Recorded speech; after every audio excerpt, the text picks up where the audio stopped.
So let's welcome our first guest on this episode, and that is with Dr. Casey Shadix. Casey leads the Office of Student Affairs in the College of Health Sciences at University of Kentucky in Lexington, Kentucky. His office provides for a variety of student service needs, including advising for undergraduate, graduate, and professional students in the college.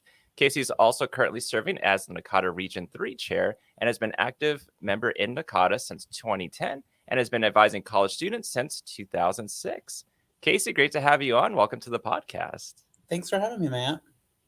And now, we're recording this on March 22nd. And last month, Region 3 had the first region conference of the year. And I know for many people, that's been a couple years since there's been a region conference. So from your perspective, how did it go? I felt like it went really well. I was so excited to be at an in-person conference for the region. I had been a conference co-chair for a couple of years, and we did a virtual conference and shared with Region 5 in 2021. And so I was just really excited to see all of the people that I'd seen in the Zoom squares for so long actually face to face.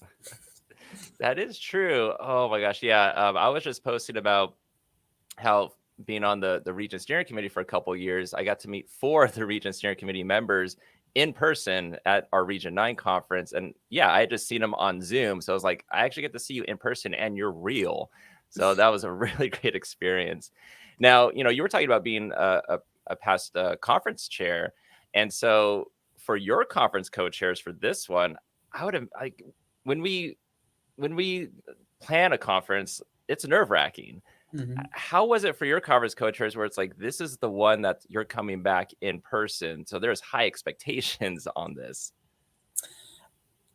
One of my conference co-chairs, she had been with us for a few years because me and my conference co-chair were planning an in-person event in 2020 when the pandemic happened, and we canceled, I think, 3 or 4 weeks before we were supposed to have the event. And so our Tennessee conference that we just had gotten pushed back a couple of times. So she'd been riding the wave, so to speak, all the way through, and she was kind of, just going with it. When she brought on her new conference co-chair, they were so flexible and adaptable, and I couldn't have asked for better people to just shift and pivot and any of those fun pandemic words that you like to bring, or people like to bring up.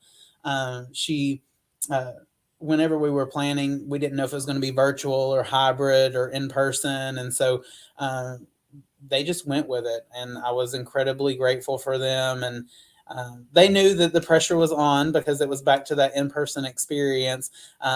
But they were so hospitable, and they really brought the best of Knoxville to life for the region, and were just incredibly gracious and wonderful to work with. Yeah, and hopefully this is a good sign that, Portland will have a lot more people there and just have more people in person getting to see each other again. Now, let's talk about you. What's been your path, your journey into higher ed and academic advising? Originally, I was a pre-law student, and I was looking for an area where I could not only make an impact as a professional, but I was also looking for prestige in my own right. I was a first-generation college student, and so in a lot of ways, I was building the plane as I flew it. And as a part of my undergraduate experience, I was a tour guide for campus, and I worked in residence life, and I worked for summer conferences and orientation. And eventually, my assistant director of orientation sat me down and was like, have you ever thought about going into student affairs or college student services? And I was like, I didn't know that's a thing. And so whenever I started looking into it, it gave me a chance to make an impact. It gave me a chance to help people in my own way, and the amount of gratitude and appreciation that students and colleagues have for us and the role that we have on campus. It does offer that kind of prestige and that acknowledgement and appreciation and respect. that I felt like I was looking for in a profession. And so um, whenever I left grad school, I was looking for residence life positions and academic advising, knowing that I would probably have to do residence life. And University of Kentucky called and they said, "Hey, what do you think about being a college of business advisor?" And I was I would love to do that, and the fact that they gave that vote of confidence to me and allowed me the chance to grow into a professional role was wonderful. And I've been at University of Kentucky since 2009, and I've been in the College of Health Sciences since 2013. So just really enjoying my experience here, even though I never imagined that I would make a life for myself in Kentucky. Right. Now, I was listening to a podcast episode you were on last year for another podcast, and you were mentioning that when you were a student, you had changed your major several times. Yep, only six. Only six. Okay. Only six. But eventually you found your way. And um, but it is one where too, like you were talking about, like, you were at an institution and you're a tour guide, you're doing these other positions, but like you really hadn't thought about going into student affairs until someone actually sat down and like asked you that question, right? Yeah, when I was in high school, I was always the pseudo guidance counselor for my friends. I like to have those conversations just naturally. I like people's stories and learning what makes them tick, where they came from, where they're hoping to go, and that fascination and that motivation for knowing people's stories and appreciating them has really helped me to do the great work that I do, or that other people have told me that I do, and getting those affirmations as an advisor. And I even though I had an advisor when I was an undergraduate, I was an undergraduate almost 20 years ago, and so advising has changed remarkably even since I was an undergraduate student, and thankfully through NACADA and the support of advisors, we have continued to grow our impact and the imprint in a positive way that we have with students and their development and their success. Yeah, and so yeah, I mean, you're talking about liking to hear other stories. As a student, you're helping your friends try to navigate this education system life. In the position you're in and have been doing for a while now, you're helping students, helping others, and I think that kind of translates into the fact that in 2018 you also won the Student Impact Award. How was it winning that? And that was the first time that they had offered that award. Yep. So I was the inaugural recipient of the Student Impact Award in our college, and it it was nice to have that affirmation. I think anytime we're able to have that check in, whether it's via an award or a performance evaluation, anything like that, that is affirming that you're meeting the mark, you're doing a good job, and in a lot of cases, even going above and beyond, I think is really extraordinary. That award meant a little bit more to me than the average award that I've received all along the way, because it is nominated by students, and it comes directly from the nominations and the feedback that students have about your impact on them. And so it was just incredibly touching and humbling to know that I had made that big of an impact on a number of students in our college. You want to be able to impart some things to them and help guide them along the way, but to have had such a significant impact that it's award worthy was truly extraordinary. Yeah, I think that's kind of really cool to know that's from students, because it also lets you know that they are watching and they're, if you're in an appointment with them, they're have some sort of feeling or engagement depending on how that appointment goes, or that email that you send or that phone call when you talk with them, or, like you're saying, kind of going above and beyond.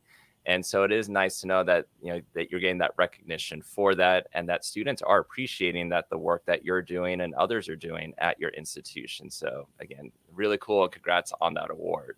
Thanks. Yeah. And so at University of Kentucky, how would you describe your institution? University of Kentucky is the Research One institution. So we're the flagship for the Commonwealth of Kentucky, and it's a variety of disciplines. They say that it's one of only 4-year universities across the country that has the mix of disciplines that we do. We do healthcare really well. A lot of places do, but that's a particular point of pride for us. Heavily invested in agriculture and the agricultural resources of the state. A decent engineering program, some business, a law school, just a variety of disciplines that makes UK a destination for a wide array of students who have just this limitless variety, seemingly, of professional goals and aspirations. And it's sort of a breeding ground for a lot of transdisciplinary work and interdisciplinary work, which is really fascinating when you have like one of our communication sciences and disorders faculty members in the college developed a device that measures infant tongue strength with a College of Engineering faculty member. And so getting that across disciplines of engineering and the health sciences and seeing it make an impact and being able to do things like patent new devices that make such a significant impact on people's lives is pretty cool. Yeah. Yeah, it's like who would have thought? Yeah, you're putting those two together, and yeah, it's a lot of collaborations, and I didn't even think about that. Now I'm just fascinated by that. I want to go and look that up. And within your role and your office, like what does your role entail? And can you describe your office? Yeah. So our office, advising is a cornerstone of what we do for undergraduate, graduate, and professional students. And it's advising thought of broadly, like we do in NACADA, whether that is, academic planning, it is helping people to build a portfolio professionally and personally that they can be proud of, that takes advantage of all the resources that we have with research and education abroad and doing service and making an impact in the community. And then and then even going beyond into things like compliance that are a little unique that I never imagined that I would be doing in my role in advising, but we monitor compliance for students who are in clinical sites. And so making sure that they have the correct immunizations and they've had background checks and drug screens and all of those things that are important for health providers who are in clinical settings. And then we also do a variety of assessment. We monitor and administer scholarships, course scheduling and registration. Really, a myriad of tasks and responsibilities that are kind of unique to our college, and some of them I never even originally wanted to work with, especially the compliance type stuff. I, don't like to talk about drug screening and background checks and those sorts of things. It's not been a priority for me in the past. So definitely new, and I'm learning every day, even still. Yeah. And so, like in the Office of Student Affairs, so that's within the College of Health Sciences. Does each college have their own student affairs office? Yeah, so at the University of Kentucky, I would call us semi-centralized.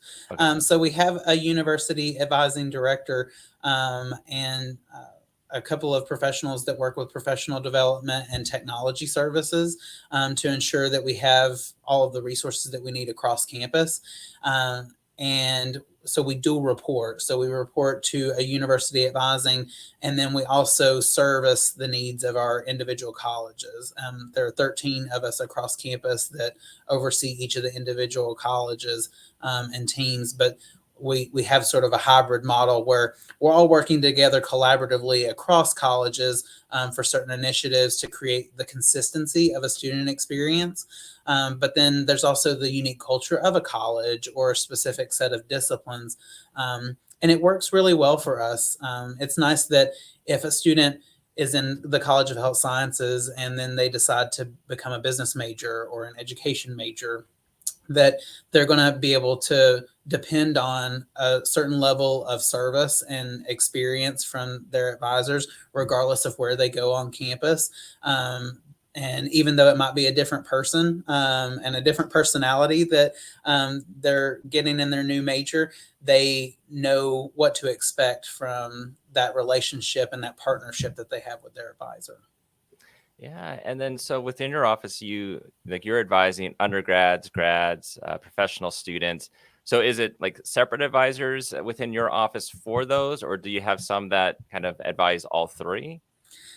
So we primarily advise the undergraduates, and then with the graduate and professional students, we do have an advising relationship with them, but we advise them as a team. Mm. They are primarily advised by their faculty mentor, or they refer to the as faculty advising, but it's more of a mentorship type of relationship. Not that they're mutually exclusive, and from the campus resources and community resources standpoint, some of the career development pieces we partner with the faculty members in the graduate and professional programs.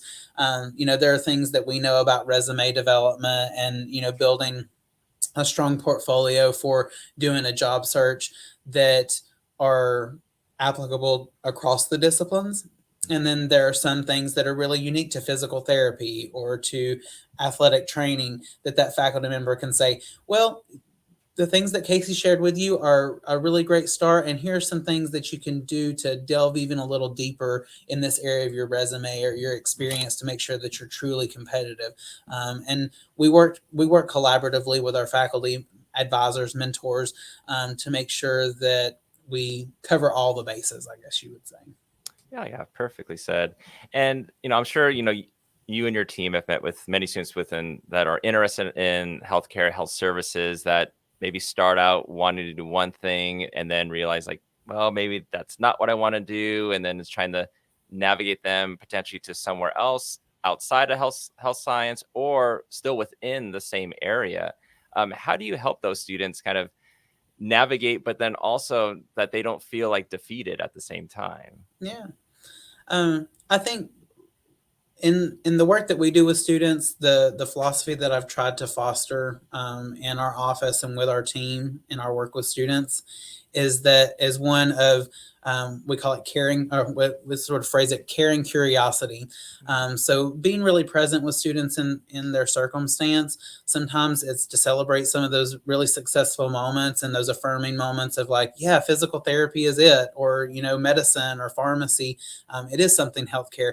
Or for the students that are having that existential moment where they're like, it's not healthcare, and I was fascinated by it, I was interested in it, but it's just things aren't jiving with my values, my personality, my skills, or my strengths as a student. And being able to go above and beyond by knowing enough general information about business, about engineering, to have some of those exploratory conversations. And as professionals, being open to the fact that we have things to learn about all these professional areas too. So even though I'm working in healthcare, I learned just last week some new and interesting things about computer engineering because I had a student that was interested in computer science and computer engineering. And so we explored together. And I think that made it a really rewarding experience for that student because he was curious about this area, and I know very little about computer science and computer engineering, but being willing to take the time to explore it together, it was kind of fun for me, and it was really interesting to him, and he didn't have to do it alone, which I think it was really helpful for him too. Well, I'm going to remember that. So the caring curiosity, that's a good term for that. But I think you also give great advice to, let's say, new advisors where, they may start out and they're trying to learn the institution, learn all the procedures, the policies, learn the majors, and then, they feel that, okay, when a student sits in my office or they're on Zoom, that I need to know everything. And in this case, it's like, well, if I don't, let's learn it together and Mhm. let's be open to it. So I think that's just fantastic advice right there. And and I think it also sums up because there was I was reading one article, and then you were kind of talking about how, you helped students evaluate how their skills, abilities might mesh with the health sciences. So exactly what you've been saying, because I think there's sometimes that misconception that if you're not great at science, then you shouldn't do, like, let's say, health services, or if you don't like the sight of blood, you shouldn't do it. But there's so many other places you can go within, like, health services. And do you have some of those conversations with students? Yeah, we actually teach a cohorted class with our exploratory students the first year, and with all of our students in health services, we introduce them to the variety of health professions, because we hope that our health providers will feel like they're working on a team and they'll work collaboratively to serve us as patients and clients. And so we try to impart that on the students too, that there are a variety of people on the team in healthcare, and they're not all, science rock stars. They're not all master accountants when it comes to patient finances and contracts and things like that. But it does take people who have a variety of skills and talents to work in healthcare. And so even if it's not something that originally brought someone to the world of healthcare, they may have been originally interested in dentistry. And then the more they learned about it, or the more they learned about their own skills and talents, they were like, it's not this. Maybe I can be a clinic manager or a practice manager. Maybe I want to work with patients in more of a therapeutic or a rehab type setting. We're helping them to explore all those possibilities, as we also open up this window to interprofessionalism and working across the different healthcare areas and expertise to serve patients and clients in a really collaborative and all-encompassing type of way. Well, I'm going to use one of those buzzwords that we were talking about during COVID. So you're helping those students pivot in a way. Indeed. Indeed. Now, I was reading that I don't know if it's many people call it, I'm sure a lot of people call it, that your Office of Student Affairs nickname is nicknamed the living room. Is that correct? Yeah, we even have a TV, and we're, sometimes we'll watch March Madness. At Kentucky, that's a sore spot right now. But we watched the Winter Olympics here recently and all kinds of stuff like that. So it's a great way to connect with people informally and just feel a sense of comfort. And finally, the living room is open again. So there was a long period of time there with COVID where we had to close down the living room, but it's open again. Nice. I'm sure a lot of people are happy about that. Absolutely. It's a great and comfortable place. We even have just, good sofa chairs that people like to sink in, and they'll sit there on their laptop for hours. And, we've had people write entire papers sitting in some of these comfortable chairs. Hey, whatever helps to get the job done, Indeed. Yes, sir. Now, I'm sure we'll talk a little bit about NACADA and more about NACADA in a little bit, but you're also been a part of the University of Kentucky Advising Network, right? Yep. So the University of Kentucky has had an advising network for right around 30 years. And it was originally founded by one of the early advisors, Ken Friedman. We even have a whole set of awards that are named in his honor, and a really active professional development resource that allows us to do a lot of that collaborative and sort of cross-college work that I mentioned in relation to university advising. Nice. And then with NACADA, we were talking a little bit about the region conference that just happened and working with those co-chairs. I want to talk about being region chair, but also kind of like your past experience as conference co-chair. And can you talk more about, because you've been in NACADA since 2010. So can you talk about like what got you started in NACADA, if you remember, like, was it attending a conference or someone mentioned it, and then kind of like your involvement since then? Yeah, University of Kentucky Advising Network, Sue Ann Early was really instrumental in getting me connected to NACADA. She's a former region chair and has also been a Kentucky state liaison for our region. And early on, when I started at University of Kentucky, the region conference was in Knoxville in 2010. And so I was like, I'm going to become a member, and I'm going to go talk to them about what we've learned about remedial work. And so we did a pre-conference workshop I co-hosted, which was sort of going in head first, because I was like not only going to attend the conference and learn a lot, but I was also like, I think I might have something to tell people. And so got involved pretty early on there and would regularly submit proposals to deliver presentations and lead sessions at a lot of the region conferences and eventually some of the annual conferences. And Sue Ann's like, you should get even more involved. And I became a conference co-chair with her. So she's been pulling me along. And even though I didn't get a chance to be a part of the Emerging Leaders Program with NACADA, I felt like I was an unofficial member because Sue Ann felt like my mentor, like an ELP mentor, serves for a lot of our new folks. Yeah. Yeah, I think there's a lot of unofficial members, but it also means that, you can also be applying as a mentor and mentoring the next generation of advisors coming into this profession. Absolutely.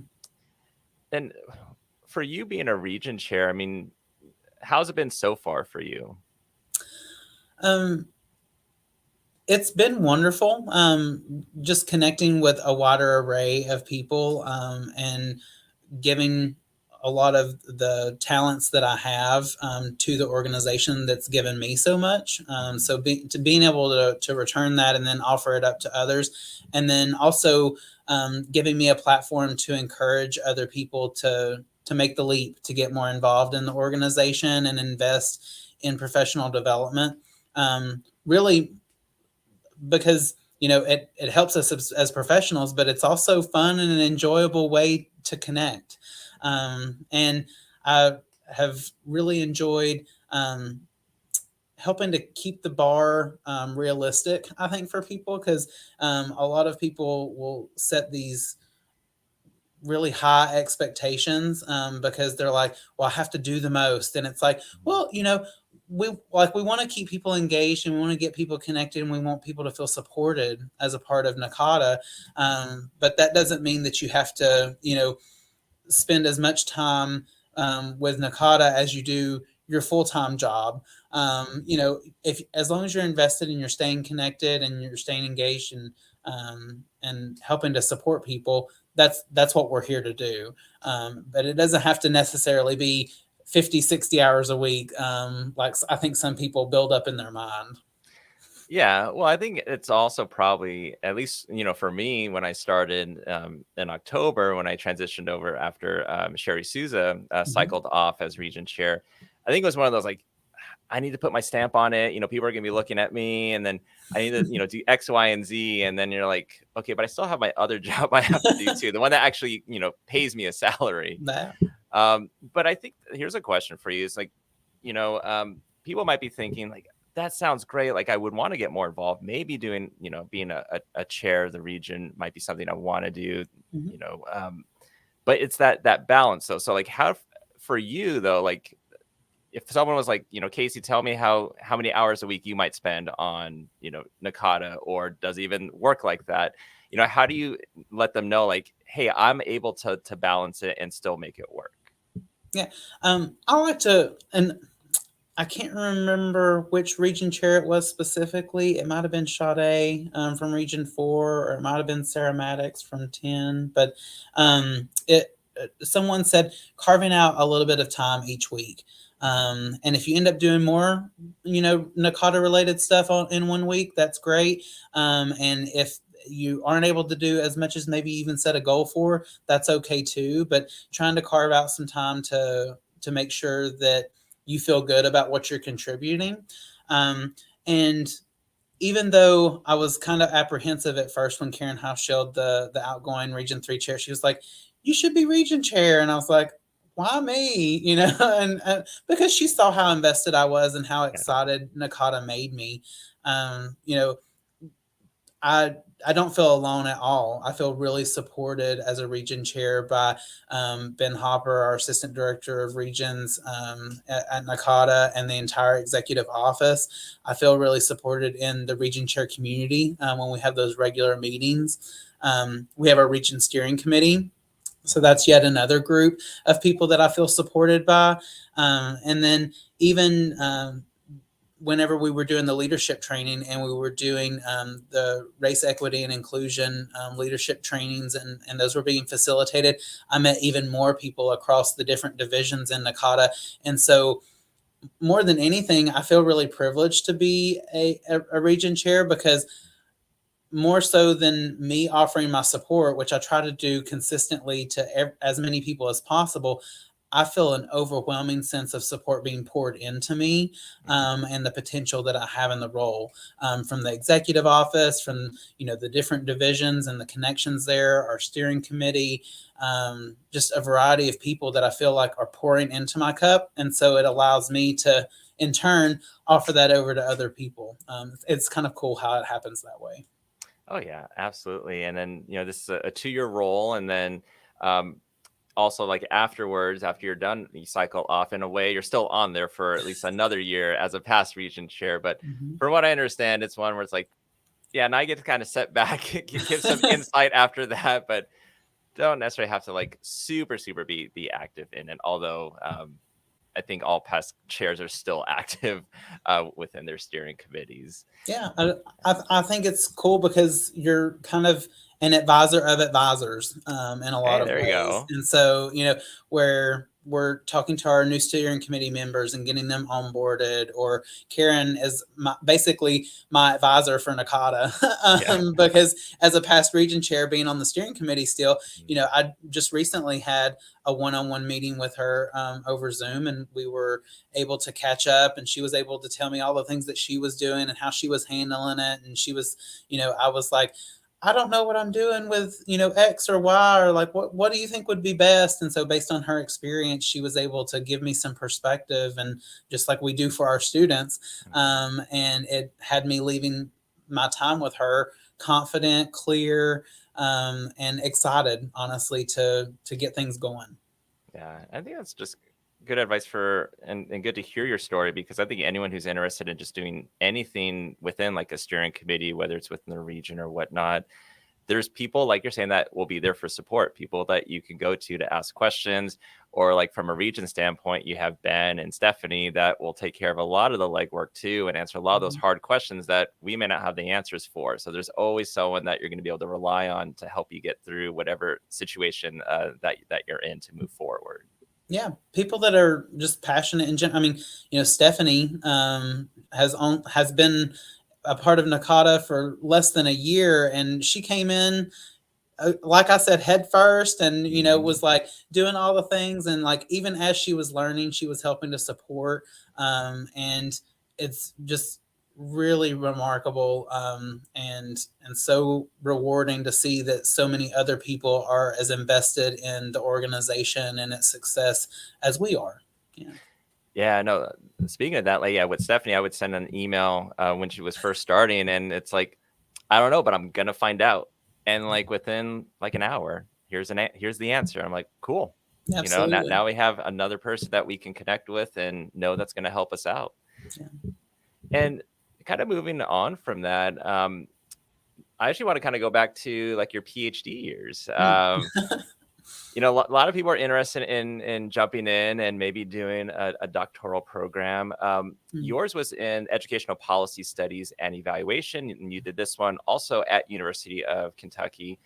What made you jump in to do that PhD?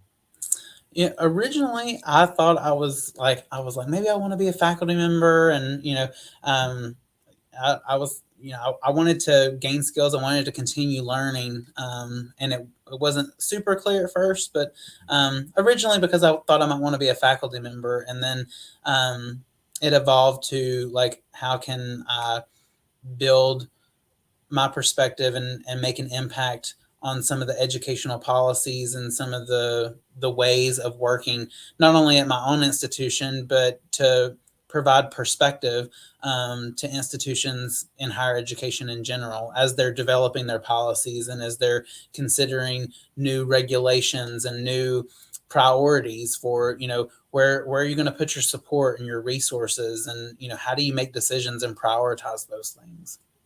Yeah, and so with your dissertation, and speaking of, you're mentioning narratives earlier, yours was titled Self-Authoring Gender Performance, a Narrative Analysis of Gay Undergraduate Men. Can you talk more about your dissertation and what you found in your research? Yeah, so I'm a qualitative researcher, so I love narrative and I love interviewing people and having conversations and learning their stories.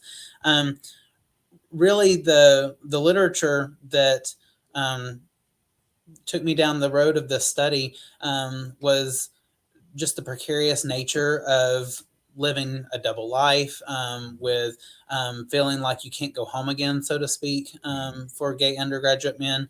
I identify as a gay male, and so I had my own unique walk as an undergraduate gay male, and so I was interested to hear the stories of um, gay undergraduate men from a variety of disciplines and from a variety of backgrounds and demographics at the same institution and see what came of it.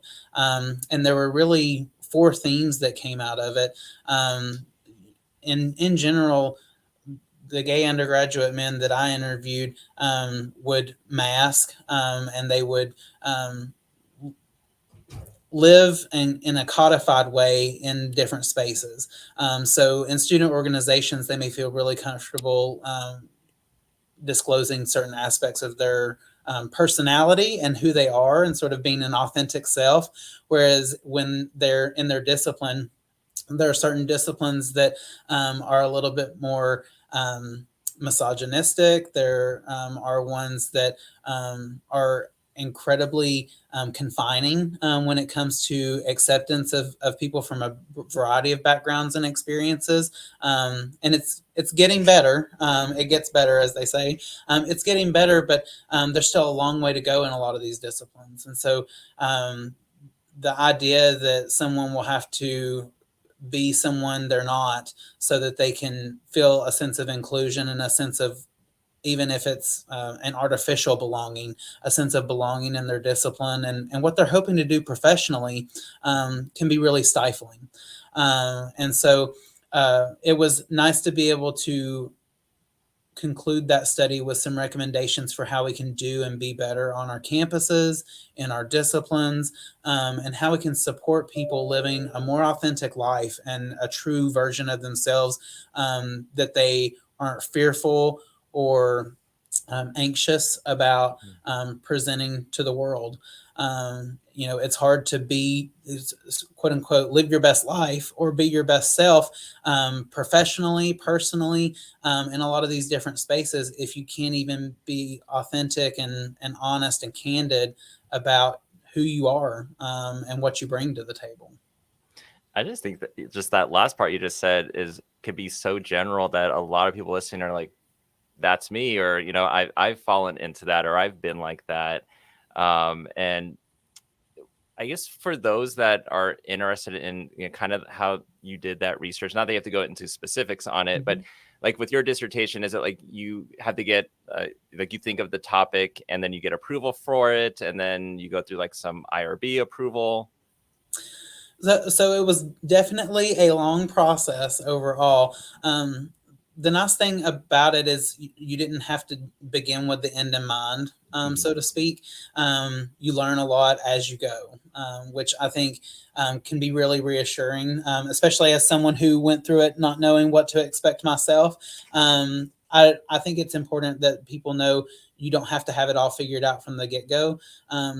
You have to know that you want to make an impact, kind of like our students know that they want to make an impact in a certain discipline, or we as advisors, we want to make an impact. That's why we do the work.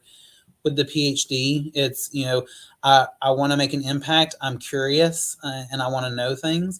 And so you take the coursework and certain themes or certain priorities for, what you want to investigate and what you want to research will happen along the way. And then you'll have a faculty mentor, advisor, a committee that will help you to hone those skills. And so, I learned a basis of qualitative research methodologies, but I learned some really cool and unique ways that our methodology and our research, but I never really thought of them that way whenever I was starting my program. So, for instance, there's a qualitative methodology called photo voice, where people take photographs of things that are significant to them, and then in either a focus group setting or in an interview setting, in photo voice, they'll actually share, what does this photo mean to you? A picture's worth 1,000 words, so they say.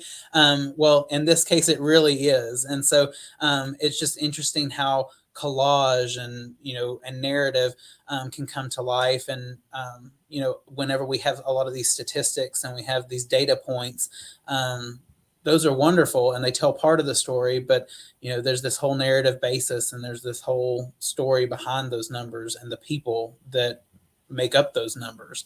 And so I think if you're wanting to make an impact and you're curious and you want to learn people's stories and you want to learn new information, it doesn't necessarily have to be, I want to be a faculty member, or, I have this job in mind, so I know I need a PhD. It could simply be for the love of learning. And that's really what it turned out to be for me, because there are certainly plenty of my counterparts across the country who don't have a PhD and are thriving successfully. I really enjoyed that experience. And I think in turn, it did make me a better professional, made me a better advisor, because it allows me to be present. It allows me to lead with that care and curiosity that I did also as a researcher. And so it wasn't in vain. But what I took from it and what it's meant to my life isn't what it could have or I originally intended it to be, if that makes sense. It does. It does. And as we wind down, a couple more questions for you. Or, one is we were talking about the Student Impact Award you got a few years ago, but most recently you got the NACADA Excellence in Advising Administrator Certificate of Merit. So was that awarded to you in February? Well, so my conference co-chairs, the gracious ones that I was talking about, were like, that seems odd. Like, how do you want this to go? And I was like, I appreciate self-deprecating humor. So I was like, if y'all will indulge me, I'm going to award this one to myself. I was like, and so it was a lot of fun. And, our executive director, Dr. Anderson, she was there and, she got a chuckle out of it. The whole room was in stitches because it was just a lot of fun. And I really did feel humbled to receive that acknowledgement, not only from NACADA, but from the colleagues that nominated me. I think we've all been living through just a really difficult time.